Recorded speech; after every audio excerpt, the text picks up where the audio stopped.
welcome back to my channel. If you are new here, my name is Stacy. I am on a fitness and weight loss journey. I'm 24. I'm a stay-at-home mom. You can find out more about me on Instagram, which will be linked in the description below. I'm gonna jump right into this video. So I switched from a Fitbit to an Apple Watch, as the title says. I have had an off-brand Fitbit. I've had the Fitbit, the little one. You guys know what I'm talking about? I will look it up and I will put it somewhere here. But, and I've also had the Fitbit Blaze, the Fitbit Versa, the Fitbit Versa 2, and now I have an Apple Watch Series 3. I am going to give a brief, little, like, what it's like been switching, what I like about one versus the other. And this is just a comparison from Versa/Versa 2 to the Apple Watch Series 3. So to start off with, one thing that I really noticed a big difference very quickly was the calorie adjustment on MyFitnessPal is so drastically different that it blew my fucking mind, guys. But it's so crazy. Like, I'm honestly mind blown. I've said that already, but like, damn. And obviously I'm not blaming anyone because, like, I could have figured it out. Like, it might have thought it was accurate. Like, so many things, right? I might have put my MyFitnessPal or my MyFitnessPal information in wrong. I don't know. It was really crazy difference, and I'm going to put that here.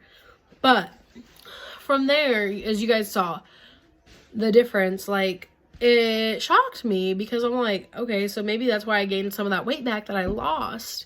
Because, like, you guys know I'm out here eating what I thought was in my calorie range, but in reality I'm overeating, right?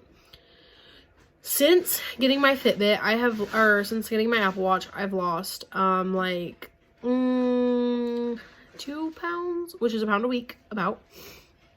So that's really good. Could definitely be better, but let's not focus on that. Let's focus on the fact that this is good.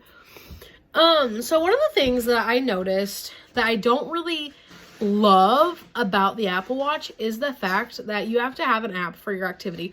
You have to have an app for your sleep if you download one, because there's not an automated sleep tracker. You have to have an app for the watch itself. You have to have an app for the health.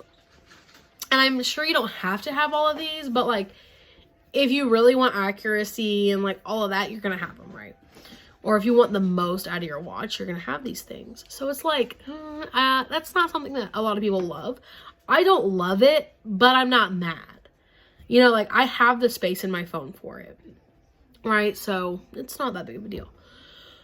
Fitbit, however, had a built-in sleep tracker, one app, very user-friendly app face. I really figured it out very quickly, and it was very easy. Apple, however, I have had a hell of a time figuring this out. It has been crazy, guys. Like, I'm like, what am I doing? But I've had it for about 2 weeks now, so it's great, and I love it. I also really love the fact about on Fitbit is the badges you can earn, like the lifetime badges, like the so many stairs climbed, so many miles walked. I love those. However, Apple Watch has something similar. I earn badges probably at least once a week, right? Let's just be safe. At least once a week. Like a new move streak, like the new workout streak, you know, things like that, and I love it. You earn a little badge every time you do a new workout that like you haven't done yet. It's just so fucking cool, honestly, guys. Like, I love it. And one thing though that I do prefer about Fitbit is the fact that you can change your main goal. You can decide, like, do I want my main goal to be my miles, my steps, my calories burned, whatever. Apple Watch gives you 3 goals. A stand goal, like how many hours you get up and move. Active minutes, and move, which is your calories burned. It's really cool to like see that. But when you come from being so focused on your steps, it's like an adjustment, you know. I still have a habit of going in and like looking at my steps like, oh, I didn't hit my 10,000. Well, that's okay because I closed all my rings, You know, so it's like, is that really a big deal that I didn't hit 10,000 steps? No, absolutely not. Because I closed all my rings. I worked out. I, you know, did all these things. So it evens out. So I'm sure as you guys have concluded, I don't remember if I said this or not, but I do prefer Apple Watch. Because it is a smartwatch and Fitbit is a fitness watch. So like there's that difference. There's a 95-cent price difference right now in the products, Apple Watch being cheaper. And you know, I basically just switched for the hell of it. It wasn't like somebody was like, Apple Watch is so much better, you should absolutely do this. I just did it because I wanted to. And I think that this video isn't trying to persuade anyone, because the thing is fitness trackers are going to be different for everyone. Some people prefer Garmin, some people prefer the Samsung, some people prefer Fitbit, some people prefer Apple Watches, some people prefer their like $10 pedometer that they found on Amazon, and that's fine. Whatever works for you is what works for you, and you should never let anyone persuade you into what they like just because they like that. That's the thing, is people try to do that because like they feel so passionate about their brands that they like or whatever, and that's fine to inform people like, oh, this has a better heart rate tracker, but if you want to keep Fitbit, then you should just keep Fitbit.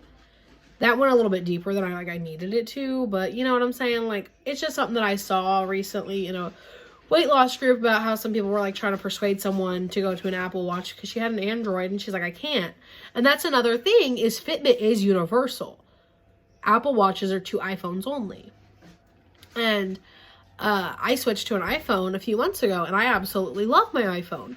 But if I still had an Android, I would have to stick with Fitbit or something like that, because it's not going to be compatible.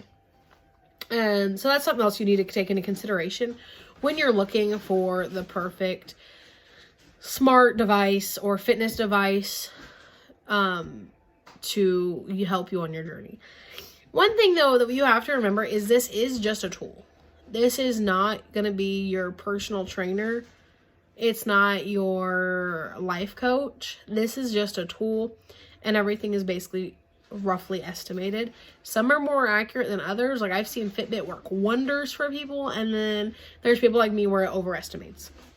And it's literally like, you can't blame the technology, because technology is only as smart as we let it be. Or, you know, based off the formulas it has, it's as smart as it can be. So I'm not mad at the Fitbit thing for not working out perfectly for me. I was kind of sad because like I loved Fitbit. I still love Fitbit. But it was just like, man, like I thought I was doing so good, but it's sitting here overestimating my calories and I'm not doing as great as I thought, right? However, Fitbit did like help me get up and move more. So I won't want to say like thanks to Fitbit for that. But I'm excited to see where we go on my journey with my Apple Watch. This is really all I got for this video. It's kind of a rambly video, but overall, you need to look into all the comparisons you can before making a choice. If price is one of your issues, Apple Watch Series 3 and the Fitbit Versa 2 are about $200. So you might want to take that into consideration when looking at something, because some of them can really go up. Like the newer Apple Watches are more expensive. There's cheaper Fitbits and things like that. I really don't have anything else to say other than thank you so much for clicking on my video and supporting my channel. If you are new here, please consider subscribing, following me on Instagram where I'm most active, joining my weight loss group on Facebook, which will be linked in the description below, adding me on MyFitnessPal, which will be linked in the description below. Without you guys clicking on my videos, this would be impossible and it would be pointless. So I appreciate every single view I get. Thank you so much. I hope you all have a wonderful day.